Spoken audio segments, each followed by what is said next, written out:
చర్చిద్దాం. డిబేట్లో మనతో పాటు పాల్గొంటున్నారు మన్నే కోటేశ్వరరావు గారు, అనలిస్ట్, అదేవిధంగా దత్తాత్రేయ గారు బీఆర్ఎస్ నుంచి. ముందుగా Koteswararao, good morning. Good morning. Good morning sir. గత కొన్ని రోజులుగా మీరు చూస్తా ఉన్నారు, అంటే డీలిమిటేషన్ సంబంధించి విపక్షము ప్రతిపక్షము తీవ్రంగా వ్యతిరేకిస్తున్న పరిస్థితి కనిపిస్తోంది. అంటే కాంగ్రెస్ ప్రభుత్వం ఏమంటుందంటే మహిళా రిజర్వేషన్లు స్వాగతిస్తుంది, కానీ అదే టైంలో డీలిమిటేషన్ వ్యతిరేకిస్తుంది. సో దీనివల్ల ఏమన్నా అంటే దక్షిణ రాష్ట్రాలు లేకపోతే ఉత్తర రాష్ట్రాలు ఏమన్నా నష్టపోయే అవకాశాలు ఏమన్నా ఉన్నాయా?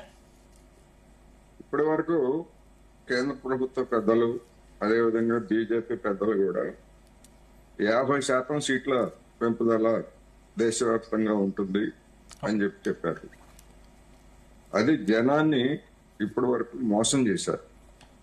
ఇప్పుడు రేపు ప్రవేశపెట్టబోయేటువంటి బిల్లులో ఆ పెంపుదల అనేటువంటి దాన్ని 2011 జనాభా లెక్కలతో అనుసంధానం చేశారు. అవును సార్. దాని ప్రకారం అంటే మామూలుగా వాళ్ళు సీట్లు పెంచదలుచుకుంటే 50% సీట్లు అనేటువంటిది గుండుగుత్తగా పెంచి తర్వాత 2026-27 జనాభా లెక్కల తర్వాత అది వేరు. కానీ దానికి లింక్ పెట్టినా లేకపోతే 2011 లింక్ పెట్టినా గానీ మొత్తం దక్షిణాది రాష్ట్రాల వాటా ఇప్పుడు 24% ఉన్నది, 20%కి తగ్గిపోబోతా ఉందనేటువంటిది స్పష్టమైపోయింది ఇప్పటికే. అదేవిధంగా 38% ఉన్నటువంటి ఉత్తరప్రదేశ్ వాటా 43%కి, మొత్తం రాజస్థాన్, బీహారు, అదేవిధంగా ఈ మధ్యప్రదేశ్ ఇట్లాంటి రాష్ట్రాలు ఇవన్నీ వీటి వాటా 5% పెరిగిపోతా ఉంది. దక్షిణాది రాష్ట్రాల వాటా 5% దాదాపు తగ్గిపోతా ఉంది.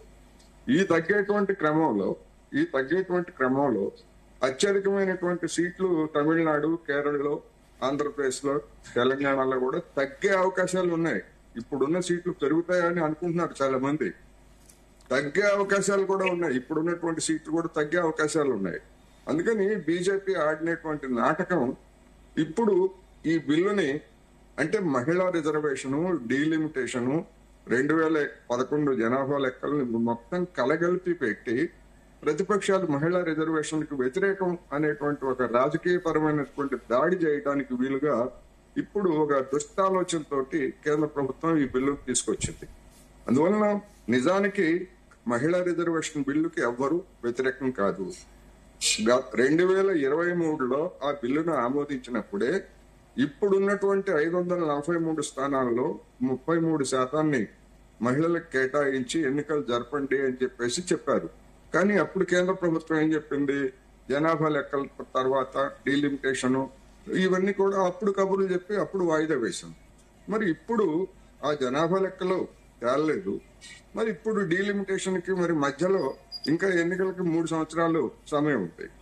ఇటువంటి సమయంలో ఇప్పుడు ఆకస్మికంగా ఎందుకు తీసుకొచ్చిందంటే వీటన్నిటిని కలగలిపి దక్షిణాది రాష్ట్రాలకి, అదేవిధంగా ఉత్తరాదిలో ఉన్నటువంటి పంజాబ్ వంటి రాష్ట్రాలకు కూడా అన్యాయం చేసేందుకు ఈ ఎత్తుగడ అనేటువంటిది స్పష్టంగా కనిపిస్తా ఉంది.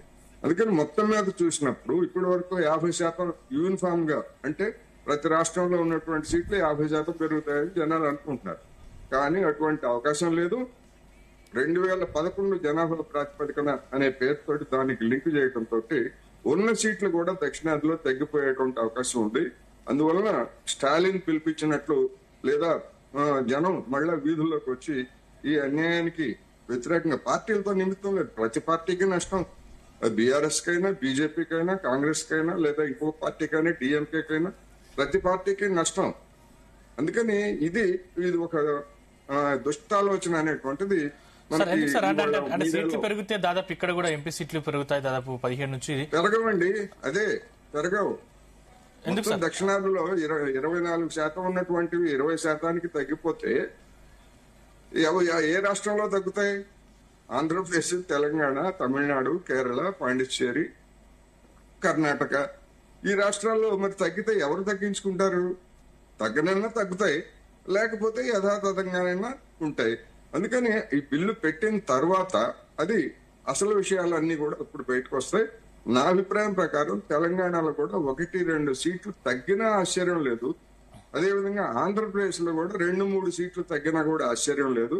లేకపోయేట్లయితే యథాతథంగా ఉంటాయి తప్ప సీట్లు పెరిగేటువంటి అవకాశమే లేదు అనేటువంటిది స్పష్టం మనకి సార్ అంటే ఇప్పుడు మహిళా రిజర్వేషన్ అమలు కూడా నిజమా, లేకపోతే ఇది కూడా రాజకీయ వ్యూహం అంటారా? మహిళా రిజర్వేషన్ అమలు జరుగుతుంది. ఇప్పుడు ఇంకా బీజేపీ చేసేది ఏం లేదు. అందుకని పార్లమెంట్ ఆల్రెడీ చట్టాన్ని ఆమోదించింది. రేపు బీజేపీ అధికారంలో ఉన్నా లేకపోయినా ఇప్పుడు ఇంకా బీజేపీతో నిమిత్తం లేదు. మేమేది చేశామని గొప్ప అని చెప్పుకోవడానికి తప్ప ఆల్రెడీ చట్టాన్ని ఆమోదించారు. ఆ ఆమోదించినటువంటి దాన్ని ఎప్పుడు ఇంప్లిమెంట్ చేయాలనేటువంటిదే సమస్య, ఎట్లా ఇంప్లిమెంట్ చేయాలనేదే సమస్య. దానికి సెన్సెస్ డీలిమిటేషన్ తోటి ముడిపెట్టి రాజకీయంగా లబ్ధి పొందాలని చూస్తున్నారు. అందుకని రేపు జనాభా లెక్కలు ఎట్లాగో రావు గనుక ఇంతకుముందు చెప్పింది అదే 26, 27లో జరిపేటువంటి సెన్సెస్ 29 ఎన్నికల నాటికి రావు కనుక అని చెప్పారు. ఇప్పుడు ఏం చెప్తున్నారు, 2011 జనాభా లెక్కలు అని చెప్పేసి అంటున్నారు. ఎందుకంటే 2011 జనాభా లెక్కలు ఎందుకు తీసుకోవాలి? 1971 జనాభా లెక్కలు తీసుకోవచ్చు కదా. ఎందుకంటే 76లో చేసినటువంటి రాజ్యాంగ సవరణ ప్రకారం సీట్ల సంఖ్యని ఆ ప్రాతిపదికన తీసుకున్నారు. తర్వాత 2001లో నియోజకవర్గాలని ప్రాదేశాల దానికి అనుగుణంగా మార్చారు.